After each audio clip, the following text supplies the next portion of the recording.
দেখুন, ছাত্রছাত্রীদের পরীক্ষা চলার সময় যারা কলেজ গেটে গিয়ে হুজ্জুতি করে তারা কখনোই ছাত্র সংগঠন হতে পারে না।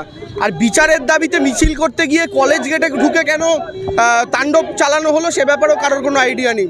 ফলে এসএফআই এই মুহূর্তে ইস্যু হারিয়ে ফেলেছে। গোটা বামপন্থী সংগঠনই রাজ্যের মাটিতে আস্তে আস্তে বিচ্ছিন্ন হয়ে যাচ্ছে মানুষের থেকে, ছাত্রছাত্রীদের মধ্যেও তারা বিচ্ছিন্ন। তাই এই কাণ্ড কারখানা করা হলো।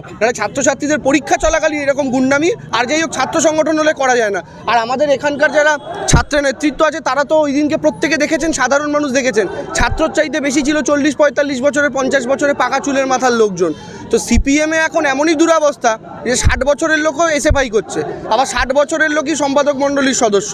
তো দলটার কি অবস্থা তাহলে বুঝুন, একজনকেই সব শিফটে ডিউটি করতে হচ্ছে। এইভাবে গেটের সামনে পুলিশকে লাঠি দিয়ে মারা হলো না, আমি তো এটাই বলছি, এটাই এসএফআই এর ক্যারেক্টার।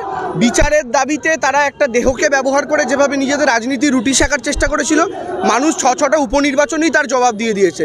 এবার সময় আসছে, খুব তাড়াতাড়ি আশা করি কলেজে নির্বাচন হবে, আর সেই নির্বাচনে এসএফআই ছাত্রছাত্রীদের মাধ্যমে জবাব পাবে। বিভিন্নভাবে অভিযোগ করছে, ইতিমধ্যে একটা মেমোরেন্ডামও পেশ হয়েছে, ফলে কলেজ নির্বাচন নিয়ে আপনারা কি ভাবছেন? প্রথমত এসএফআই এটা পুরোটাই সাজানো নাটক। বাংলার কোনো কলেজে তাদের ইউনিট করার মতন 10 জন নেই, সেখানে আজকে তারা নির্বাচন করছে। নির্বাচন নিয়ে একটা ফলস একটা সিচুয়েশন তৈরির চেষ্টা করছে।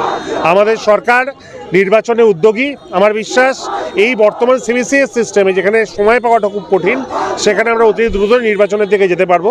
কিন্তু আগে আমি আমার এসএফআই বা বিরোধী যত ছাত্র সংগঠন আছে তাদেরকে বলবো যে আগে কলেজে ইউনিট করে দেখান, তারপরে ইলেকশন হলে নমিনেশন দেওয়ার কথা ভাববেন।